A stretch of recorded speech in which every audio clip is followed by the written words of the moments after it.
morning. Good morning.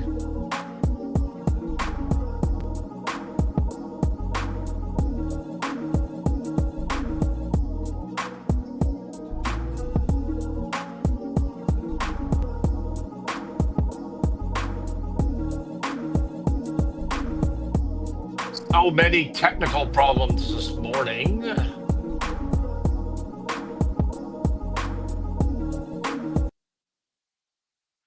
Let's see where we're at. I'm not even live on Instagram. There we go. Finally live on Instagram. What a shit show this morning. iPad's not charging, not live on all platforms. Headphones weren't working. Okay, I think we're good to go. LinkedIn, yes. Facebook, YouTube, X, Instagram. Comments are up. We're all in. How you doing, everybody? Let me get my notes organized here, and we will do a show. Welcome, everybody. April 16th, episode 343. Welcome to Mornings with Scott, the best damn business show for medium and small businesses on the planet. And now newly voted better than a long weekend in an El Salvadorian prison. Thanks for joining us on Facebook, Ashley. Thank you for the sound check. What's going on in markets today?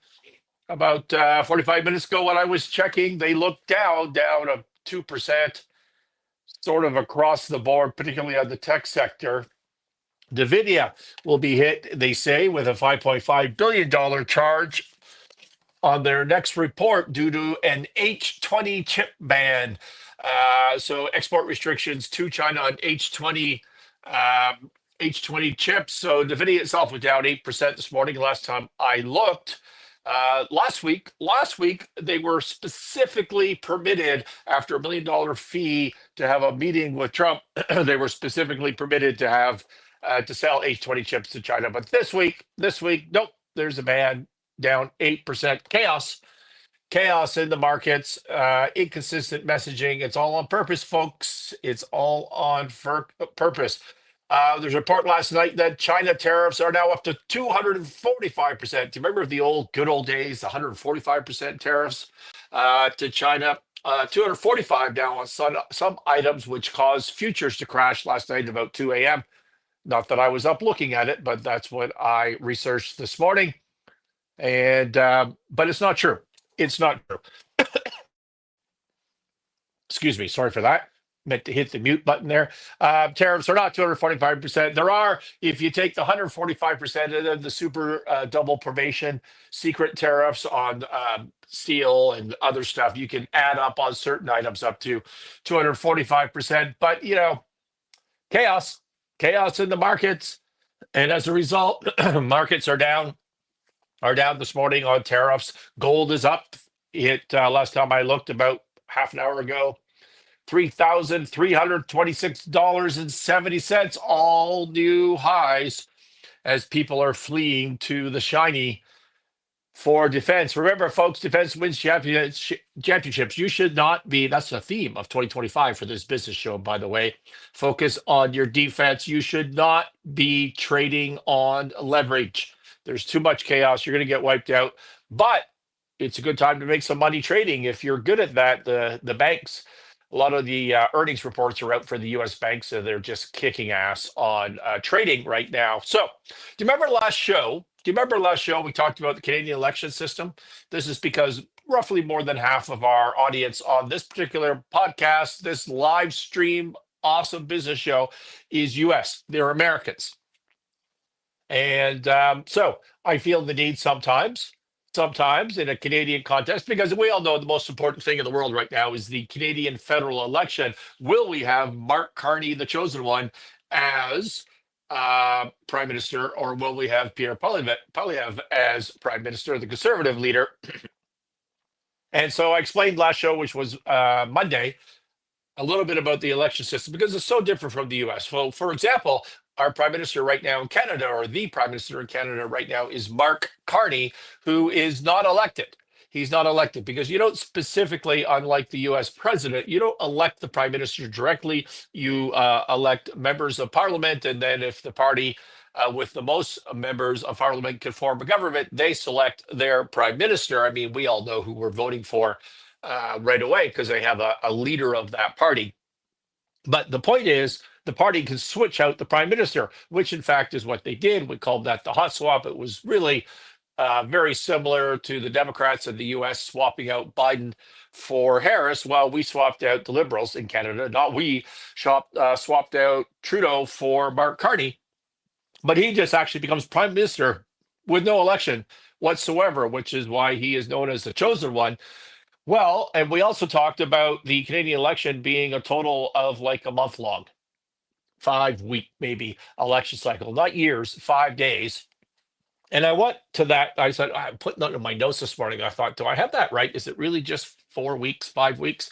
37 days. 37 days is the entire like start to finish of the Canadian election. And then I learned on that research, just accidentally learned that there's actually law about this, and the minimum election can be has to be 37 days. The maximum is 51 days. That's it, a month and a half. That's the longest you're allowed by law to have a Canadian election. I did not know that. And why does this work in Canada, unlike the US? Well, because no one's getting rich. No one is getting rich off elections, right? There's no super PACs, there's no PACs, there's no highly paid consultants. There's consultants for sure, but they're not highly paid. They're not getting wealthy like in the US. There's no, $1 million a plate dinners. There's severe donation limits in Canada. And so no one's getting rich on this. So why drag it out? Why drag out an election for years and years if you can have it done in the range of 37 to 51 days? So that's how Canadians think about elections. And for more context, I thought it was interesting yesterday as I was looking at some notes that it was reported that the first federal leaders election debate is scheduled for this evening, the French language debate, which should be fun because Carney doesn't really speak French. And also, I don't know that because I don't speak French either, but he sounds pretty tortured when I hear him speaking French. And so the debate is tonight, and it's scheduled now. It's been changed to begin 2 hours earlier than planned. Why? To account for a hockey game. The Montreal Canadiens are scheduled to play their last game of the regular season on Wednesday night, and the puck drops at 7 p.m., but the debate was supposed to be at 6, and so they shifted it to begin earlier so they don't conflict with the Habitants hockey game, which I thought was awesome. And so such a what's the right word? Such a symbol for our American friends to help understand how we think about Canadian elections. Sticking with the Canadian elections theme, Liberal Mark Carney continues to say in his very banky, economisty sort of way, anything that just comes to his mind. That's what comes out of his mouth in a professional, measured, economisty sort of way, but that's what's going on. He was on again, speaking of French language, a popular Quebec TV show. I think Sunday night it plays. I forget what it's called. It's playing in my house because my wife is a Quebecer all the time, but it's in French, so I don't really pay attention. So I forget the name of it. But he was on the Quebec TV show on Sunday night, and he said the pipelines are not necessarily the large projects his government would prioritize to deal with the crisis of the U.S. trade war. On Sunday, both Carney and Pierre Poilievre were interviewed on Tout le monde en parle. That's what it was. Quebec talk show on Radio Canada. Carney said Canada needed to become an energy superpower to wean itself off foreign energy, including U.S. oil, because that's the problem. It's not the Iranian, Russian, all the other dirty oil coming out of that region, Saudi. It's not that oil. It's the U.S. oil we should wean ourselves off when we have the most resources probably in the world when you take it all in. Anyways, he says we need to wean ourselves off U.S. energy, which he then said made up 70% of the barrels used in Quebec, which is absolutely wrong. In fact, it's about 40% of Quebec's oil comes from the U.S., not from Alberta, because we can't build pipelines. The Liberal leader said the threats against Canada from U.S. President Donald Trump an opportunity to reduce Canada's dependence on foreign energy and develop its own resources if there is social acceptability. If there is social acceptability. What does that tell you? But when Lepage, that's the host of this show, noted that building cross-country pipelines takes time, and the trade war is right now, Carney appeared less committed. It takes time, he agreed. We're in a crisis. We must act. We must choose a few projects, a few big projects, not necessarily pipelines. Maybe pipelines. We'll see. That's a quote. That's a quote of his comments. Carney has previously said he wants to build pipelines across the country to displace foreign oil, but would require buy-in from provinces and territories. There is no buy-in from provinces and territories. You can get a pipeline from Alberta to Ontario, no problem, but then Quebec becomes the issue because Quebec would rather buy dirty oil from the east and from the US. That's kind of the bottom line there. And so there is no buy-in. Earlier in his campaign, when asked by reporters, Carney had said that he would not spend federal tax dollars to build an oil and gas pipeline. And then he said, well, it's not black and white. He wouldn't black and white. He wouldn't rule it out entirely. Here's the bottom line. There are no pipelines coming from Carney. He's not committed. He's Weasley. There will be no pipelines coming out of this administration should he be elected. And he also said, by the way, that we need to invest more during this interview. He said we need to invest more into carbon capture because that is required by the Europeans. So if we want to sell our energy resources to the Europeans, we need to have carbon capture technologies as an offset to that. Now, let me think. Is it possible that Brookfield Asset Management, a $1 trillion asset manager, global asset manager out of Canada, of which Carney was chairman until like a few weeks ago or a couple of months ago, do they have a carbon capture technology? Oh, yes. Yes, they do, Scott. They've invested heavily into carbon capture, and now Canada also needs to invest heavily into carbon capture. I wonder who will benefit from that. National Post reports from more Carney Brookfield plays after Liberal leader Mark Carney announced that Canada's future lay in prefabricated and modular housing. And everybody else noted, hey, Brookfield has invested a lot into prefabricated and modular housing. Carney has provided that he will create a new agency in Canada called the Build Canada Homes, and they're going to try to build 500,000 units every year in Canada. This has long been a Trudeau policy to try and build homes, and much like in the US, when they tried to build electric charging stations for cars, they spent billions of dollars and built like 18 charging stations, which have now been firebombed by the same Democrats.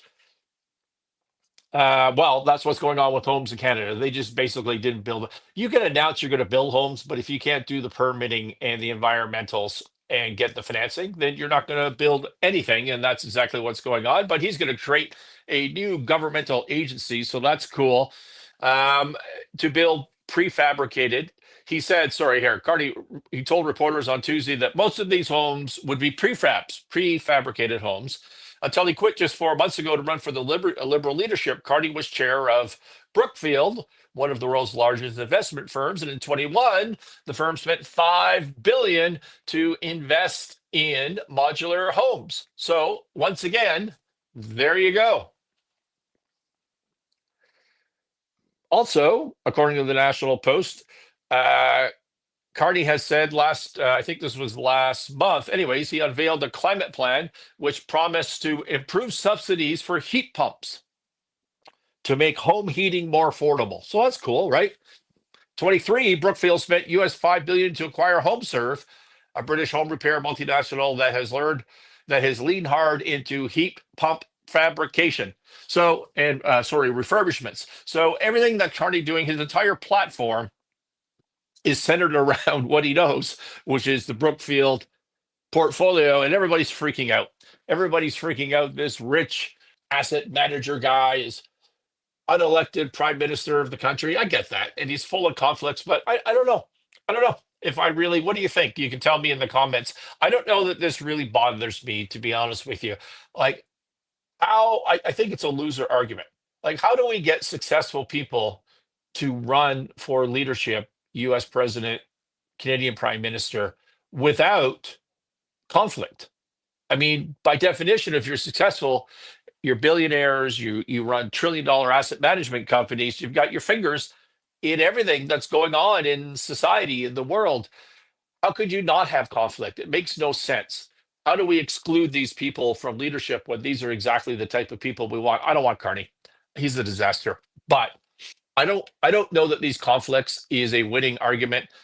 It just seems to me like it's a bad. And by the way, just because you have a conflict doesn't mean you're wrong. It doesn't mean it's a bad idea, right? Two things can happen at the same time. I'm not commenting on heat pumps. I'm not even 100% sure what they are, but it doesn't mean it's a bad idea just because Brookfield invested in them. What else is up with Mark Carney? Canada is backing off on some tariffs. I think this was from the Globe and Mail and the Wall Street Journal, granting relief to domestic automakers and manufacturers affected by the trade war, but it warns it will scale back this relief if automakers reduce their manufacturing footprint in Canada. The federal government will partially exempt automakers for the countermeasure tariffs it imposed on U.S. assembled vehicles. So the U.S. imposed tariffs on Canadian auto parts. Canada imposed tariffs on auto-related things coming from the United States as a reciprocal tariff, and now they're backing off from that. Finance minister cautioned in a statement that the number of tariff-free vehicles the company will be allowed to import, quote, will be reduced if there are reductions in Canadian production or investment, which there doesn't appear to have been, by the way. There's been a number of car companies come out and saying they're just sticking with their production facilities in Canada. Ottawa will grant Canadian manufacturers temporary relief from the border retaliatory tariffs on the U.S. goods for 6 months so they can modify their supply chains. I love this. I've always thought if you're going to set up these tariffs, why not say I'm going to do it? I'm going to do it 6 months from now. Give them time to change their supply chain rather than cramming people's margins, companies' margins for extra costs that they're unable to pass through. I always thought that was a good idea. Mr. Champagne goes on to say, this is the finance minister, that this relief provides immediate relief to a broad cross-section of Canadian businesses that must rely on U.S. inputs to support their competitiveness, as well as to entities integral to Canadians' health and safety, such as hospital, long-term care facilities, and fire departments. All right, so I think this is smart. I like this. I like this backing away on the reciprocal tariff. I've said this before in the show. I always find it strange. You know, the U.S. has taken its revolver, it's cocked it, it's loaded, and it holds it to its own head and says, you know, blink or I pull the trigger. And in response, Canada says, oh, yeah, well, I too have a revolver, and holds it to their own head. It just doesn't make any sense. Consumers, the importer of record, pays the tariff. They try to pass that on to the consumer. We talked about this on the last show in terms of coming up with a Trump surcharge if you're running a business as a way to increase your prices temporarily to deal with this situation. And so I like the idea. I think Canada, why punish Canadians for US tariffs? It just doesn't really make any sense to me. What we should be doing is an export tax on all energy going to the US. We can generate the same money. It is a reciprocal action, and it doesn't hurt Canadians. US has to buy that energy. They're gonna, no matter what the price, they have to buy that energy to an extent. And so I think that's a better strategy. But I also I just want to say that I do think it's smart. It's smart of the Carney government to provide relief to Canadians and to Canadian manufacturers who are importing goods who haven't had a chance to switch their supply chain, to give them that 6 months to do so. Makes a lot of sense to me. Meanwhile, in the trade wars, China blocks Boeing's deliveries.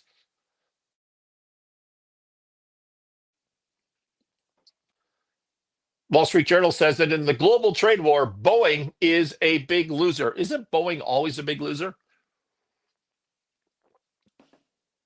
We've talked about Boeing a lot on this show for different reasons, but Chinese official told domestic airlines By the way, China doesn't really make its own airliners. They make some that I understand to be smaller, but they're not the big jets, passenger jets that Boeing and Airbus make. Told us, therefore, they need to buy them from somewhere. Told us domestic airlines not to place new orders for Boeing jets, and they are required to get approval in advance for delivery of aircrafts they've already ordered. The tariff turmoil keeps getting worse for America's largest exporter. Boeing's vast and fragile supply chain is grappling with the end of its decades-long duty-free status. The development adds new pressure to the struggling jet maker, which burned through $14 billion in cash last year. We've talked about that before on this show. And it has aimed to be cash flow positive by the end of this year, but this is just it will not be now. So keep an eye on Boeing if you're invested in that company. In the long run, the new tariff landscape, according to the Wall Street Journal, could give a leg up to Boeing's European rival Airbus. It takes a long time. It takes a long time just to build new planes and to sell them to China. There's just a huge lead time, years probably of planning to do that. So I don't know that this is going to be a anytime soon boost for Airbus. Even if China signs off on the Boeing deliveries, airlines could opt out for delays to avoid heavy duties. So they may not take them right away. And China is forecast to be Boeing's largest market over the next 2 decades. They say Boeing will take a $1.2 billion hit if China halted all its deliveries this year. All right, let's get out of tariffs. What else is going on? But we can stick with the U.S. politics, right? And business, that intersection that we love here. Are you following the Zuckerberg FTC story? Zuckerberg, this Wall Street Journal again, Zuckerberg called the head of the FTC Federal Trade Commission in late March with an offer that they would pay $450 million to settle a antitrust case against Meta when the FTC was in fact asking for $30 billion. 450 million? Wait, you want 30 billion? How about 450 million? These are numbers that are even difficult to understand. It was a fraction of the value of what Instagram and WhatsApp, the two Meta apps that are the heart of the government's case, are worth. On the call, Zuckerberg sounded confident that President Trump would back him up with the FTC. The billionaire Facebook co-founder has been developing closer ties to Trump. Do you remember back? I think it was after he was elected that Meta donated $1 million, or maybe it was Zuckerberg donated $1 million to the Trump inauguration. He settled a $25 million lawsuit with Facebook. And all of this, of course, we speculated was to get in the good graces of Trump. Why? Maybe there's a $30 billion motivation for that. FTC Chairman Andrew Ferguson found the offer not credible, said he wouldn't settle for anything less than $18 billion and a consent decree. As the trial approached, Meta went up to $1 billion, but there was no settlement. And Monday, Zuckerberg was on the stand at the FTC trial, and he was on the stand again yesterday. I'm not sure where they ended up on that. And he faced questionings about why he paid $1 billion to buy Instagram to, quote unquote, neutralize a competitor. Asked if he would have preferred that Facebook's own camera app would have grown faster. Zuckerberg responded, yeah, I guess so. $1 billion is very expensive. Former FTC chair Alina Khan told the Journal that the company's $450 million settlement offer was delusional. Mark bought his way out of competing, so I'm not surprised that he thinks he can buy his way out of law enforcement too. Said Khan, who, by the way, I think she brought the suit against Meta, and she was appointed by Joe Biden.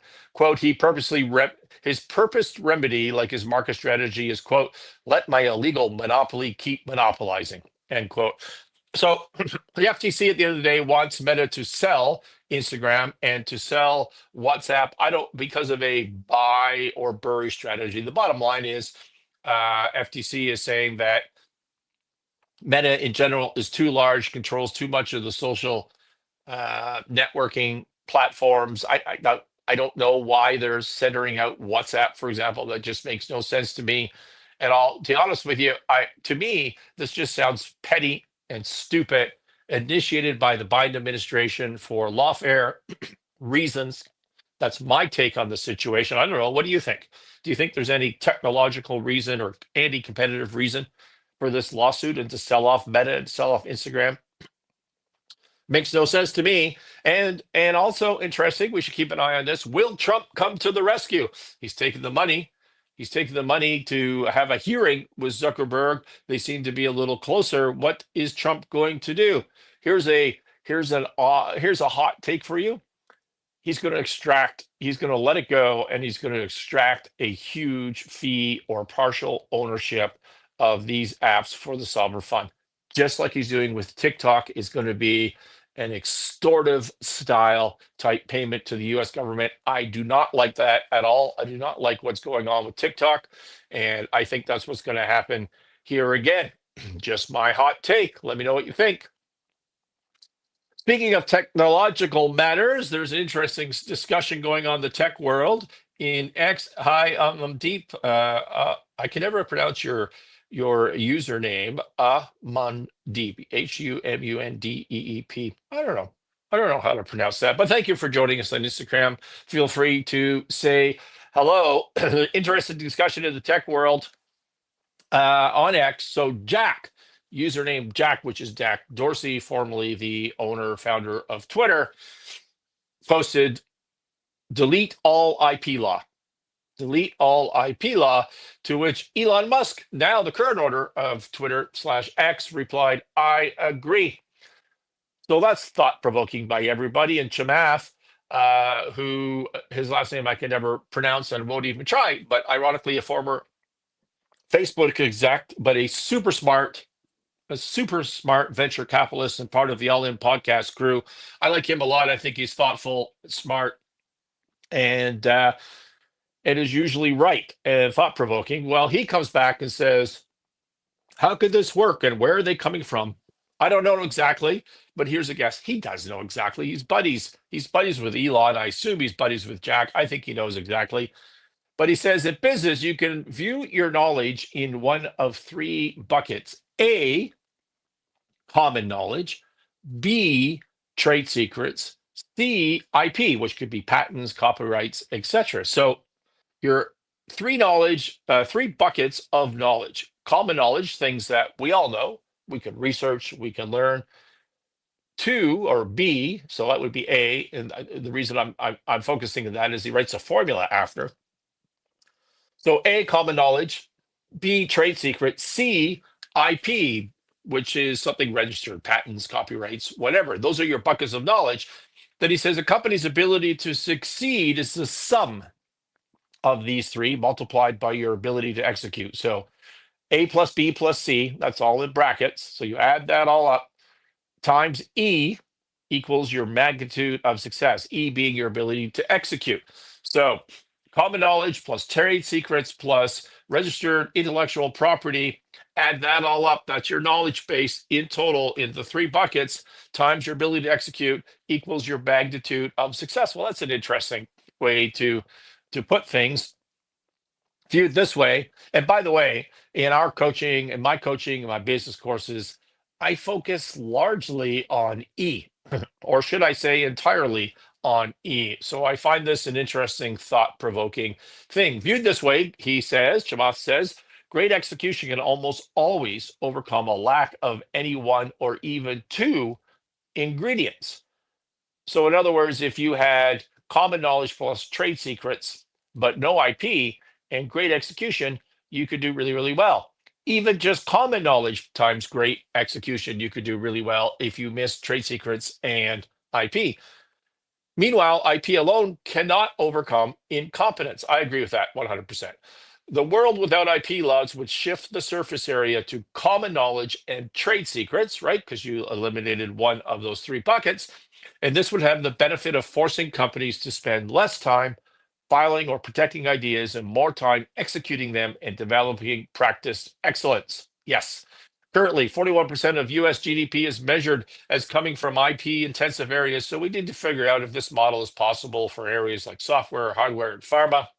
But if there were no IP laws, there would likely be more trade secrets to protect what companies do, less legal wranglings in court, fewer constraints on competition, and a more reductive posture with countries that already have looser enforcement guidelines on IP. Anyways, read China. I agree with this 100%. We spend, I think, as a business community in the West, way too much time focused on IP protection. If I'm looking at a pitch deck, which is largely IP protection focused, I'm out. It's all about execution. We don't spend nearly enough time on execution. So that is something worth thinking about. What is our theme, folks? What is our theme for 2025? Defense wins championships. Get your act together. Dot your I's, cross your T's. That's the way to survive chaos is focus and defense. We're done. I think that's it. Any comments I need to respond to? Nope, not today. We will see you Friday. Thank you for listening.